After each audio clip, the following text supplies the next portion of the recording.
Calm down before you stress up the groove. The energy a little different when the blessings accrue. Hey, who you talking to? Just know I ain't no regular fool. Could be anything in the world, but I can never be you. Don't you? Ooh, I ain't surprised at all. Seen them rise and fall. Went up the mountain, it wasn't hard to climb at all. At the top, I found some relief. I finally got some peace. Carry on, but please don't mess up the mood. Yeah.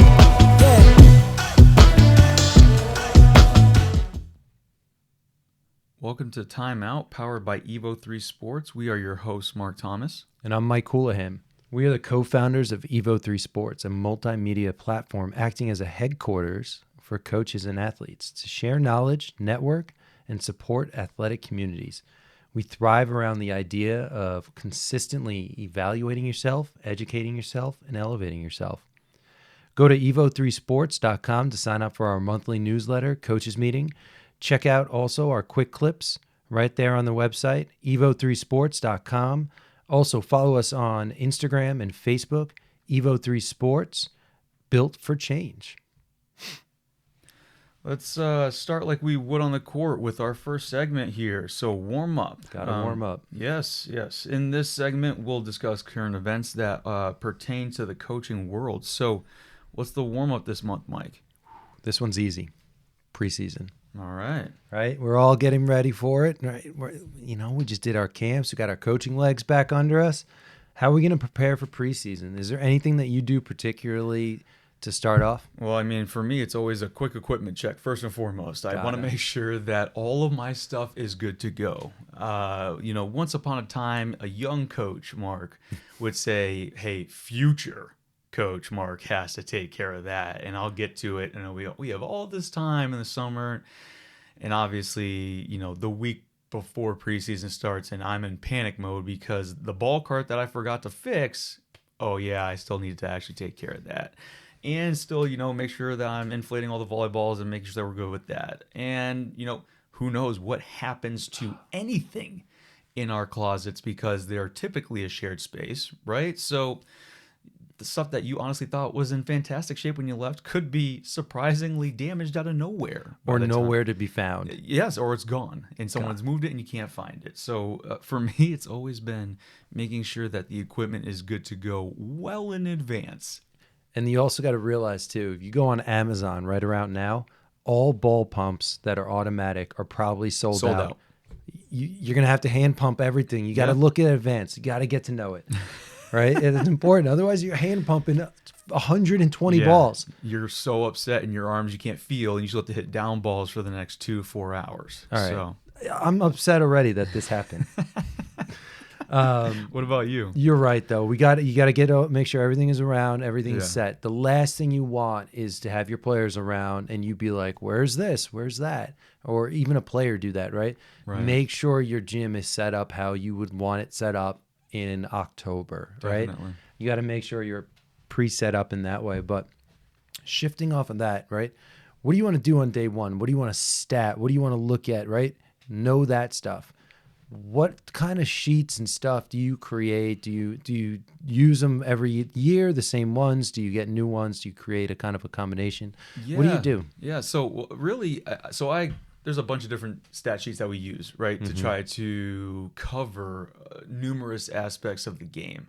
So I typically use the same stat sheets all year. So I'll have a pass rating sheet because we're tracking passing every day. So it's the same sheet that I'd be using in a match, but just having it on hand, multiple copies at all times, I can just quickly get into a drill and make sure that we're still statting everything. Offense, right? So your attacking percentages. Something that I certainly look for when I'm trying to create a starting lineup, making sure that I'm putting those who are executing at the highest percentage on the floor, right? If they're executing in practice, then those are the people that you can depend on come match time. There are times where I have a digging sheet, right? So we're tracking digging percentages, but at the same time, setter distribution is always huge. Like a very important aspect that I think that people will rely pretty heavily on from the offensive stat sheet. But what I really like to break down is who did you set and when. So there are always different stat sheets that I'm creating, and honestly, every year I'm trying to make those stat sheets as efficient as possible. So I constantly look at those and go, okay, how can we make this faster? Yeah. Right? I've always felt like, if I'm saving myself or assistants or volunteers, others' time, that's more time that we can actually dedicate towards training and getting better. Yeah. So I'm certainly statting a lot. I'm probably destroying a lot of paper. But all in all, it's for a great purpose. So what about you? Yeah, no, we have to make sure we get our stats right. We have to make sure that we have those sheets ready to go, multiple copies, because not only is preseason an opportunity for your players to kind of show you, it's also that time that you and your coaching staff have to get on the same page and understand what each other need to stat. And especially little things like there's a lot of times too that we stat to make sure that we have the same idea of what a stat looks like, right? Definitely. Passing wise, serving wise.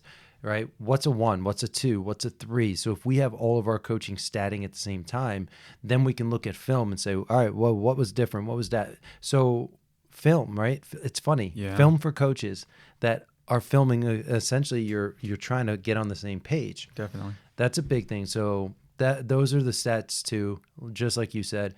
Another thing that you never think of is your film accounts. Make sure you sign in, right? The other one, right? If you're using iPads, Apple ID, know your password, passwords. because it's going to sync in. And then what you're going to do is have one person get everybody locked out. Yeah. And I don't know about you, but if I don't have film, practice is over. Yeah. Done. I am mortified. I'm already at a different level of anger. And honestly, because we are, just like you, recording every practice as well, we need that information so that way we can go back and reflect on things. When you're getting back into the swing of things, it's amazing how quickly you have to, catch up. Yeah. You don't just automatically get back on the court and crush it, right? You certainly should be preparing yourself mentally as well. And I even think like looking at film from the year prior, watching some different videos out there and just trying to explore a little bit more certainly helps you get that edge back a little bit faster. No, I think you're right. And later on, we're going to talk a little bit more into some of that stuff, but you have to look back and you have to evaluate what happened last year. Where did you end up? Where were your shortcomings? Right. And then realize too, though, that was last year. For sure. Teams never are the same, right? They develop, they're different. So keep that loosely in the back of your mind, right? Don't let it drive everything you're doing, but more importantly, evaluate yourself, right?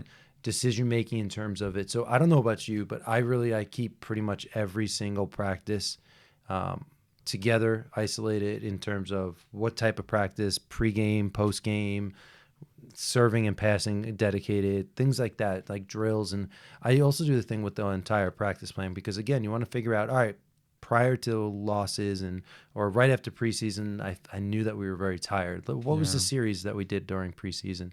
All right, it could have been this, and this, right? I don't look at that stuff too much during season because it's in the past. Right. All right. Yes, I'll take the experience and move it on, but you got to evaluate it. Definitely. And I think that's a nice way to do it, right? So I catalog everything as well. All my practice plans, the video pretty much goes hand in hand. I keep the stat sheets with the practice plans so that way I could see how people maybe responded that day or to that type of, practice or training just in general. Certainly practice planning goes a long way in reflecting on those. And so obviously having just even sheets prepared for that too will certainly help. No, I agree. And I think the most thing is one of the best things too is know what you're going to say, right? Day one, know your policies, know your info, know everything you're going to really talk about and dive into because you're going to start somewhere. I mean, kind of think about it. Where do you want to start? Set the tone well. And I don't think that's something that's just going to be natural. I think it's something that you kind of have to take a look at and understand, all right, where are we going to take this on day one and prep for that type of stuff. I mean, you just don't want to get there and be like, all right, go ahead, get out there, right? Right. Or just go into the typical, we're just going to do hitting lines because you just weren't prepared to actually get into, the swing of things. Yeah. You don't want to wait until things are already happening.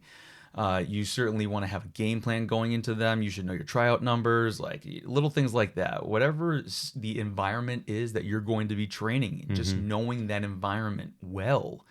Certainly is something that I will go out of my way to just double check things every year, so that way I know exactly where everything is, and practice can run efficiently and on time. Yep. Which is always my biggest fear when it comes to preseason. My last point is create a checklist. Yeah. And if you got brand new assistants, do a tour, right? Tour them around. Right. Yeah, they know where the gym is. They know where the office is, but do they know where the electronic whistles are? Do they know, like, little things like that? Give them a tour, show them where things are, show them where you want things to be, so that way things can remain on the same page. And with that said, checklists, check them all off. Kids are coming soon. Yeah, for sure. We want to reach as many people as possible and expand the Evo 3 community. Please like and subscribe to Time Out wherever you're watching or listening to this podcast. Leave a 5-star review, take a photo, and if you tag at Evo 3 Sports on Instagram or Facebook with the photo as proof, we'll send you an Evo 3 decal. A big thank you to Varsity Inc. for really just doing a fantastic job on our decals, on our decals, our backdrops, and our gear as well. We have hats, shirts. They've done a phenomenal job for us. If you're a coach or club director that wants to add a team handbook for coaches and athletes in their program, check out Evo 3's new team handbooks. We've made some stock handbooks, and we can actually make custom handbooks that are designed for up to 3 levels within a program, ranging from introductory and basic levels all the way to elite programs. You can purchase these handbooks on our website, evo3sports.com. That's EVO, the number 3, sports.com. All right, shifting into game film. As a coach, when you watch game film, you're looking to improve both yourself and your team. We name this segment Game Film as we discuss systems and concepts we've either used in the past or we're intrigued about for the future. Mark, what do you want to bring to the table today? Well, since we're talking about preseason, right? And for us, you and I, we are constantly big on evaluating ourselves every year.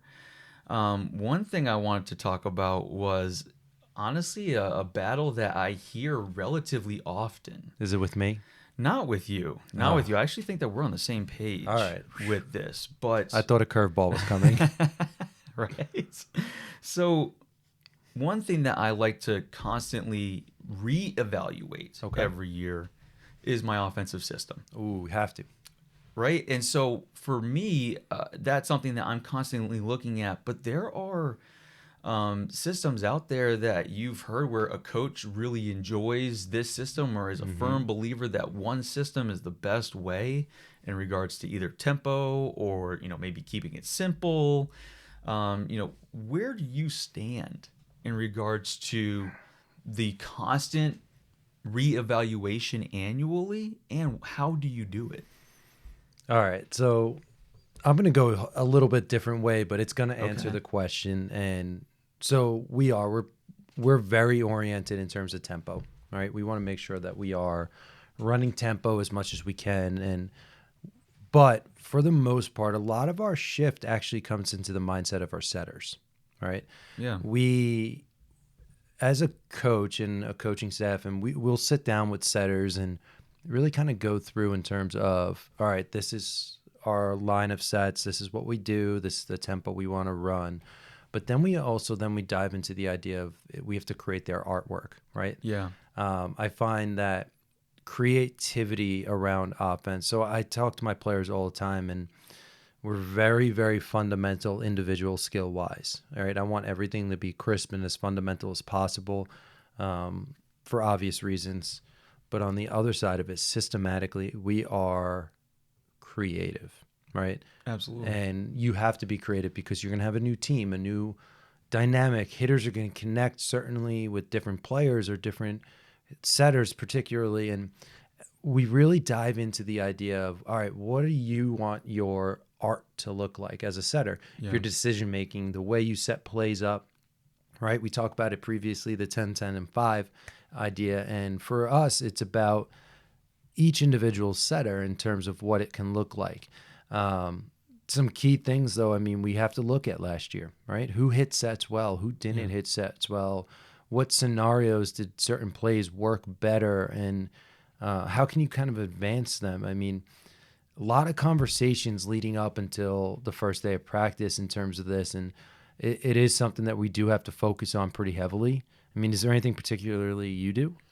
Well, kind of honing in on this artistic approach and looking at things every year in the past as to what was successful. I certainly do look at that and see, where we were successful per player in certain aspects offensively. I also, and I'm sure you do this too, will keep a very open mind in preseason. 100%. Because I can't tell you how many athletes, if we are doing our job as coaches, right, and we're bringing that passion to the game, most of my athletes are going somewhere in the summer and they're trying to do something that they haven't done in past years. Yep. Right? A middle that maybe hypothetically really wants to run slides, and we've stayed away from that because she was struggling. Trust me, the first thing that they want to do when we get to preseason is something new.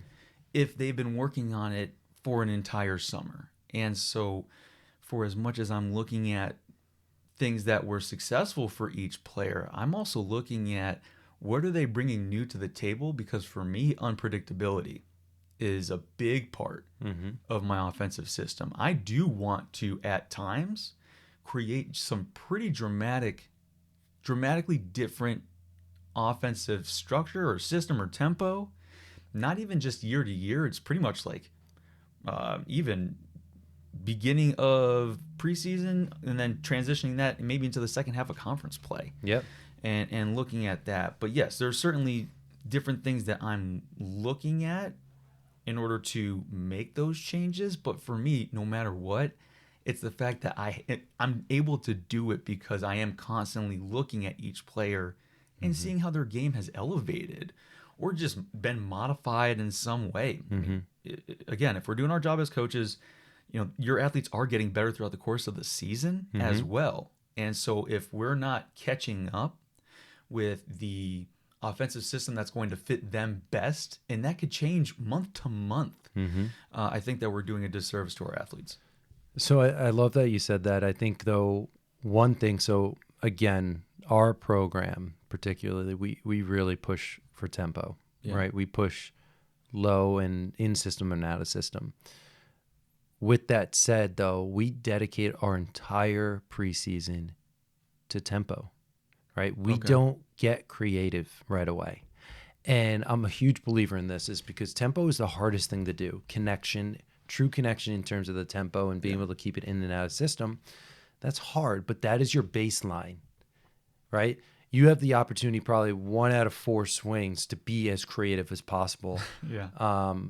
Best teams can do it half the time, but you have to have some kind of tempo, not only because of passing and the numbers in terms of it, but more of transition, right? Transition, you have less opportunity for creativity because you're not getting free balls all the time. You're getting hard swing digs that you have to drive up, get out, make your step, and you just don't have enough time. Yeah. So for me, regardless of the tempos that you run or whatnot, I think you really need to make sure that you really have a solid base to build on, right? If no one fears the fact that you can run pin to pin, then they're going to bunch block you in the middle, right? If you're going to run high balls in the middle, they're going to bunch you on, so if you can't run your basics, outside pin, right side pin, middle 1 balls, middle 3 balls, right? Your 4 basic plays, and you're not a threat in those scenarios, and creativity means nothing, right? Very true. So we always take that 2 weeks and we focus on creating these connections before we start utilizing creativity. And now as a coach, that gives me the 2 weeks to say, all right, who's dynamic in their feet? Who's efficient enough to take small steps to make big changes? Who can really make those type of movements based off of the base that they have, right? Right. But you're taking the time to invest on the foundation. Foundation. Right. And so that's another part of this though. Those who want to work on changing their offensive tempo or trying to make it faster, if you're not taking the time to invest on making sure that these connections are strong, or knowing what step that an attacker should be on when the setter is contacting the ball, you have to be able to have these guidelines, right? And if you're not establishing those in preseason, makes it that much more challenging to try to bring it out when you are trying to be more creative or change something in your offensive system. So I'm with you. Just taking the time in preseason to really make sure that your attackers do have a good connection with your setters is really important for me. I actually tell our attackers that they have to have go-to swings on the outside, middle, and right side. 100%. It doesn't matter what your position is in the front row. But by doing that and having, our middles involved in pin attacks and pins being involved in middle attacks, it creates more confidence, to your point, like you were saying, in the ability to expand your offensive versatility. And then at that point, you can make changes so much easier, which in volleyball you have to be able to do in order to be successful. Yeah. Adapt or lose. I mean, that's Exactly. simple. With that said, too, I mean, the other part is commit. Especially if you're going to go from a higher kind of offense to a lower tempo offense, you got to commit. Yeah.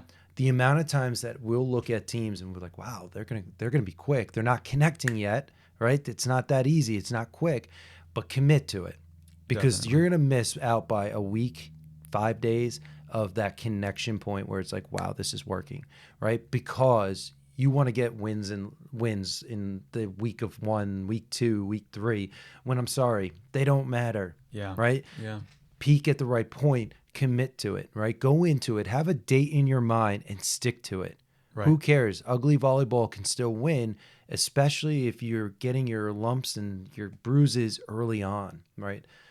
But with that said, I do want to open up another concept. Okay. Offensive system, right? And we talked about this a lot, but you really have to build the whole game together. The amount of times that I feel like I see, whether I'm recruiting or scouting somebody, the amount of times that I see teams that are trying to run a tempo, but yet they're bringing their pin all the way inside. You don't have time for defense, right? Right. You have to build the game up in a way that it makes sense. Well, absolutely. And it's one thing, and this is what you're saying, it's one thing to have a fast offensive system. It's another thing to prepare your offensive system as if you're going to hit 1,000 every match. Yeah. And so it's fantastic that you are creating these different things, but if you're not setting up positionally these athletes for success to continue a rally, you're actually burning yourself at the end of it. And I think that that does get lost at times. And so that's always been something that, especially now being a head coach again, is okay, what is the next response? I always have to answer that question, because if I can't answer that question, that means that I'm just banking on a kill. Yeah. Which you cannot depend on in a game that, you could be solid getting 1 kill out of every 4 if you don't hit out of bounds. I know. So I certainly look into that. And we even talk about that with rotations, though, too. We talk about with everything. Yeah. And if you do have a fast tempo system, if hypothetically your defensive system sets you up for failure on that, if you're not using the right defensive system to be successful with a fast tempo offense as well. And it goes backwards as well. So like I am tempo. So I will work my game around the tempo. That's me as a coach. But if you're a defensive mindset, right, and you do the opposite, you want to really make sure that your team strengths are compensating. You're going to get 25 to 30 digs per set, right? You're going to worry about the idea that, all right, defense. But then I love the concept of it, right? You're built to it. But with that said, now you have your middle running this big slide outside the court can't get back to the middle of the court. And, Yeah. right? By the time they get back to the middle, ball's being already It's already set. Yep. right? And now you're like jumping again. So again, with that, whatever direction you want to dive into, make sure you know what the next thing is, right? The outside you get from offense, they dig it. Now what? Make sure you set yourself up for success so you can build on those strengths and create systems around the strengths and minimize the weakness. Definitely. That's what it comes down to is you're essentially trying to make sure that you're checking into your offensive system annually, or like I said, even more than that, monthly. So that way you are creating a system that is helping your team advance, Yep. rather than creating a system based on maybe just one aspect of the game. If you're one-dimensionally thinking, you're going to get a one-dimensional response, and you're relying on the execution of that is going to always be really challenging. So Mark over here is telling me to wrap this segment up. I get it. I get it. Everyone out there, if you want to hear more about this segment, shoot us a comment. We'll put it into another podcast later on. We could talk for hours about this. So For sure. with that said, do you have a business or product that benefits athletes or coaches? Maybe upcoming camps, tryouts, or tournaments that you want to spread the news about? Advertise them here on Timeout. Evo 3 Sports is offering sponsorship and advertising opportunities on our podcast. If you would like to expand your business's reach, email volleyball at evo3sports to discuss timeout marketing options. Again, that's volleyball at evo3sports.com. Email us today and boost your presence in the athletic communities. Okay, so talking shop. So in this segment, we'll discuss the title of the month. So, we talked about preseason prep, right? And throughout this podcast, we discussed our preseason checklist, and adjusting to your offensive system annually, essentially, and even further than that. So, Mike, what are some other areas that you focus on when you're preparing for preseason? So obviously, again, we talk about the idea of looking backwards to look forward. You really gotta dive in and fine tune some different ideas and different thought processes. I think one of them really has to surround your handbook. Yeah. I know I want to open there. I think it's important. And if you don't have a handbook, I highly suggest, whether you use us or don't use us, I think they're extremely important to get everybody on the same page. And I think it's important. You got to get everybody on the same page. Crucial. Not only are we talking volleyball-wise, fundamentally or systematically, it's more about the policies, the way you want the game to be brought into your gym, right? The culture, everything that you really kind of dive into in that aspect. And one thing you taught me, which I thought is really kind of huge, is the idea that you really need to involve players a little more in some aspects. So I really, with that said, I stole concepts from you in terms of creating a competitive environment, and I've expanded in my handbook. But with that coming from you, do you want to dive in a little bit to some of that stuff and kind of how you utilize it? Yeah, definitely. The competitive environment aspect for me has always been how you want to establish the environment in your gym.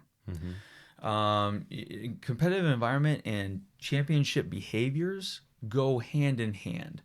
And so when you, as a coach, are constantly battling athletes, trying to get them to train the way that they're going to play, if you can establish what a competitive environment is to you in your handbook, you're already setting a tone for what's going to make you successful, in your opinion, in your gym. What is always going to be one of the biggest frustrations as coaches is when your team is not coming off as motivated. Yeah. Right? And I like keeping championship behaviors and the competitive environment there and established, because I can always go back to that. And for me, part of that is a few things that I would say, these are what makes a championship environment, a competitive environment to me, but then I always leave, 3 or 4 lines at the bottom of that competitive environment paragraph.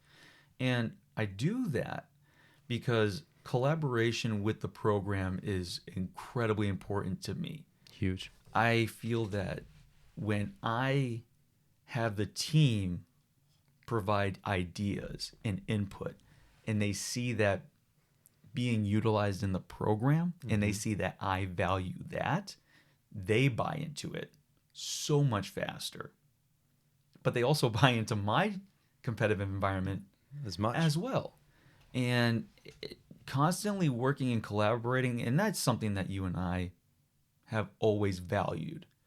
Some coaches really, would rather say, it's my way or the highway. And okay, that's one way to do it. And you can find success, I'm sure. I'm sure. But for me, it's always been about finding success, but in an environment that is both competitive and that the team really enjoys. Yeah. So I make it a two-way street. I'm excited to hear that you've taken that and kind of ran with it. But for me, then I can follow that up with championship behaviors. How do we create a competitive environment? And it's answered with those championship behaviors. Yeah. So, what you value most as a coach, you can then put into your championship behaviors, right? So everyone has different, ideas with that. For me, it's just not letting a ball drop, for example. If the ball drops, we're going to be doing something. If the ball drops and no one's going for it, that takes away from our competitive environment. 100%. So we're going to have a no quit attitude in the gym. If that's not being demonstrated, then okay, we have to do something so that way that accountability portion is still there. So even with championship behaviors, though, I'm still leaving 2 or 3 lines open at the bottom of that because, again, all right, well, here are some examples that I have and that I want us to have. What are some examples that you have for each other? It's very powerful. So it's funny, though, you talk about it that way, too, because I also kind of dive into the idea of values, right? Right. I'm a huge believer that values are what creates a community. Yes, we're all volleyball players, but we have to be kind of established in the same type of mindset, and the values really kind of put yourself in those ideas. And for us, we have 4, and this is UMass Boston, but we have 4 main values, right, that we talk about. And we talk about it heavily in recruiting. We talk about it prior to, but they're character, leadership, work ethic, and connectiveness. And if you realize, they're very athlete central. Right. Right. I bet you I can find 1,000 people that have those values that play sports. Right. Right. But it's like that for a purpose. We talk about the idea that that's our core and everybody needs to bring their own values to the table. No, we're not going to share all these values. We might share a lot of them. You might connect with, but by us and making it interactive, and we have it in our handbook. What are your values? And then we're going to have a little section where people will take notes as we share what their values are. For sure. What that does is now it shows your team, right? Not only are they collaborating, like you said, on our program, but we're going to listen to them too, and they're going to remain individualized, which is big. And you hear about the ideas a lot of, well, you're taking away my individuality, you're making us match, and right, I want to. That happens. So provide them the opportunity to share their individuality. Absolutely. Right. And by doing that, you're not, if you're paying attention, you're going to learn a lot as a coach. You're going to learn what motivates them, what makes them tick. Right. So now when you look at reactions, a lot of coaches don't understand why a player will react a certain way in a certain scenario. Look at their values, right? Because their values create the range of their emotions. Absolutely. And if you realize, well, if they value that, then not only are you going to be able to hold them accountable to it, you're going to understand why they're like or have experiences or do things. And by kind of getting a little bit deeper on that level, as a coach, you could be more reactive and understand them better before something even happens. Yeah. No, absolutely. I love the concept of that and being able to express their own values, right? Another way that I do that in regards of like them providing the opportunity to talk to their team is I do like team culture building worksheets, essentially, that I've created myself. And really what they are designed to do is to cover a couple of different aspects of the game that really create the most tension, so to speak. So the first one that we do is about errors. I might have talked about this in the past, but the way that the worksheet starts, the first question is, when I make an error, these three things are my responses. You don't have to put 3, but you're going to list them out. And part of that is just an accountability piece, right? Yeah. And just saying, yeah, this is what I do. And then the follow-up question right alongside that open-ended area is this helpful?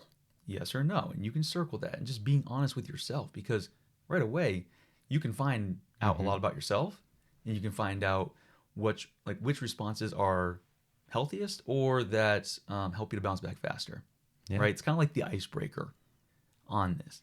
Then the second question I ask is, when I make an error, these responses from my teammate help me bounce back faster. It's a great response. And so when I have that on the worksheet, I have everyone's name, jersey number, and then I have open lines. And just like you were saying, you write down comments for your teammates' responses. That's exactly what we're doing. Yeah. And then we do, okay, these behaviors from my teammate push me away or cause me to continue making errors, right? So you can put the things that essentially push you away, make you uncomfortable, get you out of your game. Yeah. I think one of the best parts that you brought up is then essentially the why. Why this information? Why are we providing this information, right? Yeah. To help each other, obviously. But like the one thing that I realized after quite a bit of time is we provided values.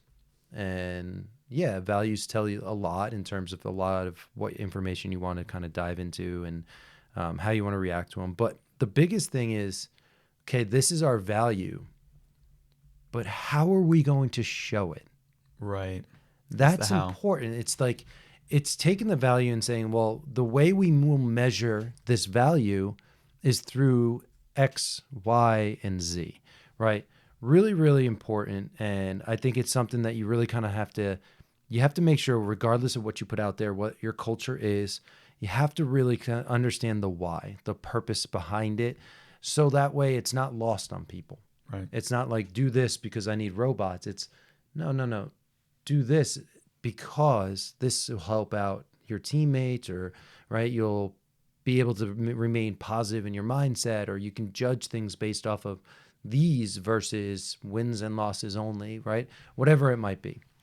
Pretty big. But now shifting on, right? We're moving in. We just did all this.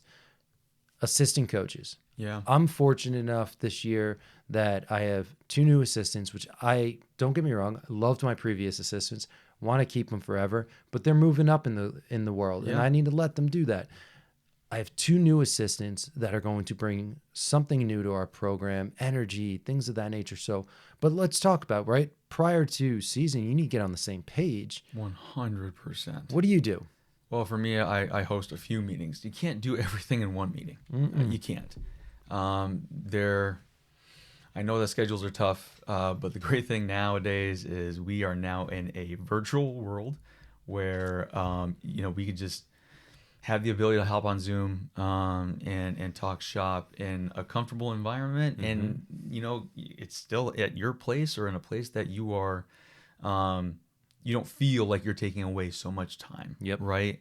But for me, going through the handbook as one meeting, is critical in my opinion, because my assistants have to understand why these things are so important to our program, why they're so important to me, in order for us as a staff to be on the same page.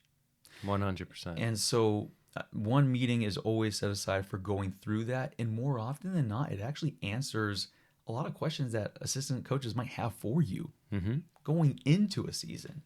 It provides them multiple opportunities to ask questions when things come up if you're having multiple meetings before preseason, rather than, let's do one meeting, we'll go through everything. Anybody have any questions? Okay, you might have answered those questions on that day, but if they have more questions, now you're getting them while we're in preseason when we might have been able to avoid that, right? And for me, and I think because I was an assistant in the past, I have this part in my brain. I want them to feel as confident as possible going into not just a season, but like even going into practice. We're going to break down, here are the drills before, and we're going to take the time to actually like make sure that we got this on lock. Yeah. Just so that way, not even for my sake, not even for the efficiency part of things, but when an assistant is more confident, they will buy into your system faster. And when they're more confident, the team buys into their feedback as well. And you always want multiple avenues of feedback in your program. I agree with that 100%. I think the next step to it is expectations. Right. Provide them, give them. All right. A lot of teams will kind of break it up and say, well, you're in charge of this, you're in charge of that, you're in charge of this. But do you provide them with the expectations of that as well? Right? If you're in charge of social media, what's the expectations of it? If you're in charge of defenses, right? What's your expectations? Absolutely. What do you want to see? That's important. The other thing too is generalized like expectations at a practice, right? What are your expectations? Are they allowed to do like this? Little things make a big difference. Oh yeah. Sitting. Yeah. No, I don't allow sitting in my gym. I don't like it. It's Right. not ideal. I'm not a big fan of it. Or do you want them to prep the next drill? Right. Yeah. So and how you want them to do that. exactly. There, and like this is stuff that we build into our practice workshop of like, all right, between X and Y drill, I need this, this, and this on these courts. All right, all three of us get out, go get it. You got this, this, this, and this. I'll take this, this. Prep, right? And if you're that kind of person, make sure that they know it. Let your assistants know where your not only your values but your anxieties live. Yeah. No, seriously though, that's 100%. If it's going to cause you more anger, then you're not focusing on training. You're focusing on your Exactly. assistants. I'm right there with you. I love the fact that you said it was like a practice workshop almost. Yeah. Going through, here, let's get on a court. Here's how things I like to run them. How you even get situated as a team. For example, some people have arms on each other's backs. Some people are in a corner on the volleyball court. Whatever that is, just making sure that your staff knows all of that does avoid, conflict within yourself and anger within yourself. Yeah. So that way you don't have to worry about that anymore. You can just worry about the training portion of things. And so, how about from an education perspective with your assistants? Do you do anything educationally before preseason starts? I think it really dives into their background and their experience. And I think for me, the number one thing, especially when we look at the handbook, right? I want to make sure I have assistants that will. So we actually talked about it earlier, right? When I look for assistants, I don't look for people that are overly confident and almost arrogant. Right. I don't look for people that are underly confident or underconfident and won't ever disagree. Right. Or speak their mind. Yeah. Right. So to us, I feel like education happens in the post-practice meeting, right? Okay. We're going to reevaluate everything that happened at practice, where they felt comfortable, what did they not feel comfortable about, right? And that's how we're going to fine-tune things. So for us, we're going to really educate in terms of who we are, what we stand for, like we mentioned, right? We're going to go through the handbook, we're going to go through the fundamentals, but as you probably learn with players, they always walk away and they're like, yep, I get that. And then you hit the court and you're like, no, we're on a different page here, right? Yeah. We're going to try again. But it kind of, and it's both ways. Absolutely. I'm going to do something that they're like, that's not how I heard it, right? So it really, that education, it happens on a day-to-day basis. Yeah. It's what did you read? Because the other thing is, you as a head coach, you're dialed into whether it be a timeout or a whiteboard talk or whatever, and you're dialed in and you're saying everything right, and you're like, yeah, that went really good, and And then your assistant coach comes back and he's like, yeah, no one understood a thing you said. And you're like, okay, that's true. All right. Yeah. Right. So we're constantly have to educate each other in terms of not, just on the court, but tone, tempo, body language, right? We preach this stuff to our players, but we need to have those people that are educating us or providing us feedback in that just as much. Yeah, definitely. I think that so debriefing essentially is what Debriefing. you're talking about, and Yep. the value. It's super important to make sure that you're debriefing every practice. Yes, not even just for like the players, but for the coaches as well. Talking about things that worked, that didn't work. What's the definition of insanity? So if you're not debriefing with your staff at the end of each practice, I highly recommend that you make that part of your just routine, your post-practice routine. It doesn't take long. No. 10 minutes. Just take 10 minutes at the end of practice and kind of reflect on things here and there. And then, of course, if you want to text or anything like that, if that's better for you, timeline-wise, there's definitely different ways that you can be reflecting on what's going on and how you can make it better. And that is, an educational component there. Now, we talked about going through the handbook and stuff like that, but one part specifically that I feel I almost triple down on is our offensive and defensive systems. Now, I do that because I want, my thing is we need to be a well-oiled machine. Yeah. Offensively and defensively. And like you said earlier, we could be in a meeting and I could be explaining it and they go, yeah, I got it. And then we get on the court and they're like, oh no, like I thought it was this way. So when it comes to offensive and defensive systems, I actually like to get on the court and show them exactly where people should be, just so that way when we do get into it live, there's as few questions, I guess, as possible. And they know what the response should be in multiple aspects of what could potentially happen. Do you really have a specific part of the handbook that you feel like you hone in on most? Yeah, I do. I kind of dive into pretty heavily the ideas like you're talking about. So before I kind of dive into the next part of my answer, so I do. I look heavily on the offense and the defensive in terms of it. And I think offense is very difficult in the sense that tempo, right? Tempo, you can't really get it until you see it. It takes a little bit of time. So if your offense is someone like mine, make sure as a head coach, you're really diving into the idea that I have to take a look at it, right? Don't just expect them to know the tempo because you can't waste that time with the setters not knowing it. That's part one. Part two, defense, right? Defense is very, very important, like you said. So realize and talk to your assistants about the idea of like, you know what? We're going to break down defense, right? Yes, it's going to be repeated to your seniors, your juniors, your sophomores, but we're going to break it down for all of us. It's not just for players. Have your assistants know, like, look, we're all talking to each other when we do all of this stuff so that we're on the same page. Definitely. That's one way. For me, in terms of other things, I want to make sure that assistants know the why, right? Absolutely. Yeah. Why do we want to serve at tempo in terms of serving speed? Why do we want to, and we have something that Mark and I have collaborated in the past is we've collaborated a lot on statistics and how they look in terms of imbalance. And there's a lot of pieces that I really I triple down with assistants on, and that's the concept of balance sheets. Okay. In statistics, right? So we talk a lot about the idea of, just kind of logically thinking it, Division III, 11 to 13 kills per set is going to get you a win, right? But it's a balance sheet.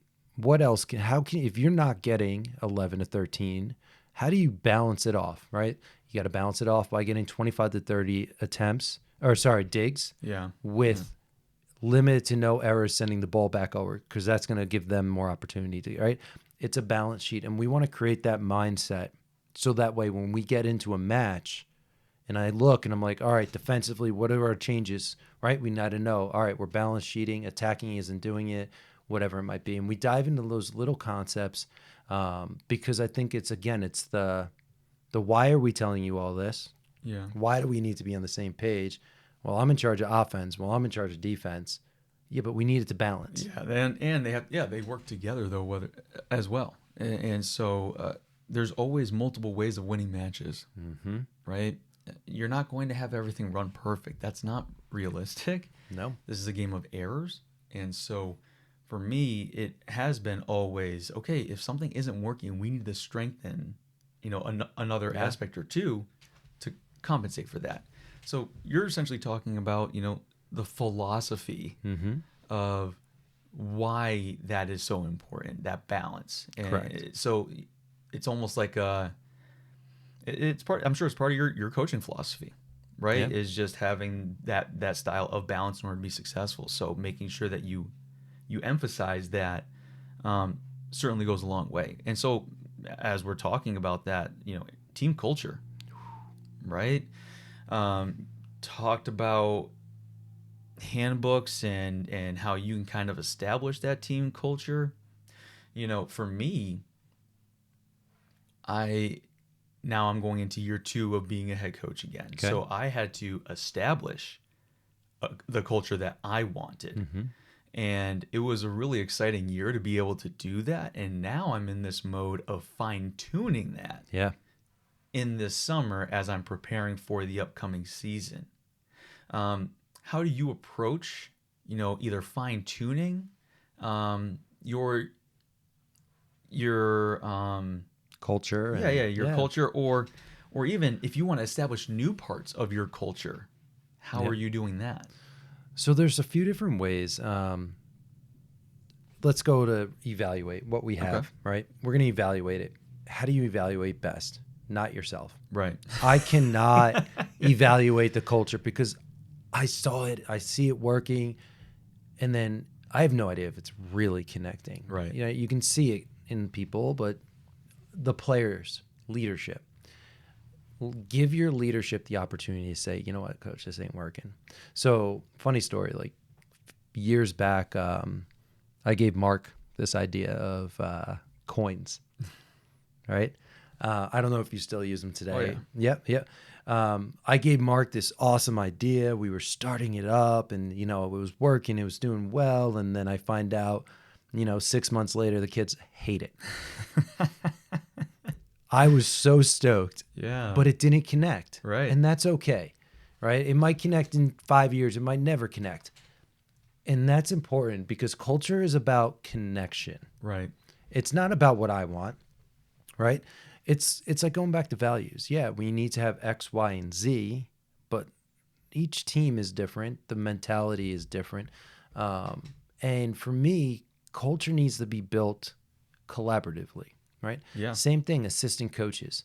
They'll know more than I will in terms of is it all connecting or not, because they're going to see it from an outsider. I see it up here because it's what I wanted to build, right? Right. So we have to do that. We have to start with that evaluation and be okay with it. Understand it, right? That's important. The next thing is you're going to go find your coins, right? You're going to go find that next thing that you want to instill. Yeah. And you have to be open to slow change. Right. Yeah, absolutely. Is there anything that you're slow changing? Anything? I mean, to go into specific examples, I think I'm always looking to push our athletes a little bit more to have internal motivation every year. Okay. Yeah, a lot of coaches will sit there and say you can't teach that. I don't think that's the case. I think that if you actually take the time to, as you were saying before, get to know your athletes a little bit better and what makes them tick and what motivates them, you actually do make them more competitive. And if every athlete in your gym is getting more competitive, the level of play gets better. I really feel like your volleyball IQ really increases because you have to be a little bit more methodical about how you're going to be successful. So I certainly always try to emphasize that as being important. Yeah. So for me too, it's funny. I was actually just reading a book, and part of the idea and the concept in it is that, like, essentially your mind is broken down into logical and emotion, right? Okay. And your logical brain can take anything you want, but your emotional brain will kind of say like yes or no to it, essentially. Yeah. So the idea was that the only way, and this is me really paraphrasing, is the only way that you can establish emotional change is through experience, right? Me telling a kid, I want you to be more competitive, is not going to make that kid more competitive, right? So what is it that you can do, though? You can help them fine-tune a process to become competitive. Right. Whether it be or changes in general. Let's get rid of the competitive part. Like if you want to help a kid adjust and change, and they want that as well, you can give them, give them tools, give them ideas, give them thought processes, and bring them in and use that information we talked about. Right? We got to know people's values, so I mean, for lack of better words, use it against them. Right? Yeah. You value this. Well, let's create this type of mindset, right? And you're going to get from here to here. Some people do it with like Post-it notes, right? Yeah. Post-it notes on their mirror, right? To create confidence, or on their lockers, or, they talk internally and they say this, and this prior to serving, right? Get to know that.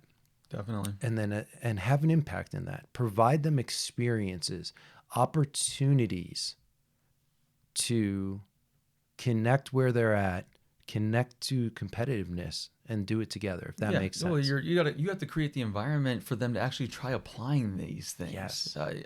Every coach can sit there and say what you want them to change in their game, but if you're not putting them in an environment that they're going to thrive in, well, as an athlete, why would I want to make this change then? Right? So if you're saying, hey, you need to change this, and then you're putting them in an environment that they're not slowly getting to that point, you could be backfiring on something that you do really find important in their game that would really change their game. But I think you talked about it earlier, by explaining the why and having that reason be something that will motivate them or connect with them. Yeah. That's how you can help them to be a little bit more competitive every year. So I'm always trying to, year in, year out, come up with different ways, because I really think that it actually changes every year though too. Yeah. How you motivate an athlete their freshman, sophomore year is Not the same. how you motivate that athlete junior, senior year. You shouldn't be sitting there going, oh, well, freshman so-and-so would be doing this, and you're talking to the same person as a senior. People change. People modify their reason, their why changes every single year. And so if we're not aware of those changes, then all of a sudden we come off as either we don't care enough, maybe, and we always want to come from a place that we're showing them, we're investing in you. Yeah. And we're investing in you because we do see that you're fully capable of doing these things. We're the believers. Yeah. And if, again, just going back to the beginning point, if we're not putting them in positions to show them what it is that we believe they can do, then we're hurting that process. Yeah. And I want to add off, because one of the big things too, and as a coach, do not let your ego get in the way. Right. Right. Things happen naturally. The whole idea about culture is, to me, if I were to define it so quickly, is creating connections and also using those connections for positivity. That's culture to me, right? Yeah. And the culture is how you're going to do it. If something is positive and it happens naturally, right? Whether it be like you just branded everything on your clothes to say like rise up, or do better than your last one, or whatever it might be, but your players find their own thing and connect. Yeah. Be okay with that, right? Absolutely. Or you have this nice setup pregame, how we're going to do we're going to do X, Y, and Z, but then it doesn't, let them establish their own stuff, because that natural way they establish it is going to have a much, much more of an impact. And if they're connected on it and it's positive and it's in a way that reflects well on your program, suck it up. You were wrong. Yeah. You were wrong. Let them be them. Exactly. I can't tell you how many times I thought I came up with a great idea, and then honestly, the team takes it and goes in a completely different direction. You're hurting them if you're like, no, come back to this concept. I agree. It's not about you. It's not. If you're coaching for you, then that's a really challenging place to be, and you're going to be very upset very often. Yeah. And so, yeah. Think of it this way. You're going to, as a coach, you have to be a financial advisor, but you get no percentage. Yes. You get your base salary and that's it. But you're trying to make other people rich. Exactly. That's it. Exactly. You're investing in others. It's a selfless mindset, right? And if you can be selfless about it, and honestly, at times just go in the direction we should be going in the direction that our team wants to go in for the most part, especially if we are doing a good job establishing a strong culture. Yeah. Within the program, we should be able to trust our athletes that the direction that they're going in at times is going to be the one that we just need to hop on board with and go with. 100%. Again, this is another one that we could talk for hours, but with that said, if you want some more talk on this, let us know. We'll add it to our podcast. We're here to do what you guys want to hear. So just let us know. If you want to evolve with us, follow us at Evo3 Sports on Instagram and Facebook. And be sure to check in on our website, evo3sports.com. That's EVO, the number 3, sports.com. Evo3 Sports, built for change. I ain't surprised at all. Seen them rise and fall. Went up the mountain, it wasn't hard to climb at all. At the top, I found some relief. I finally got some peace. Carry on, but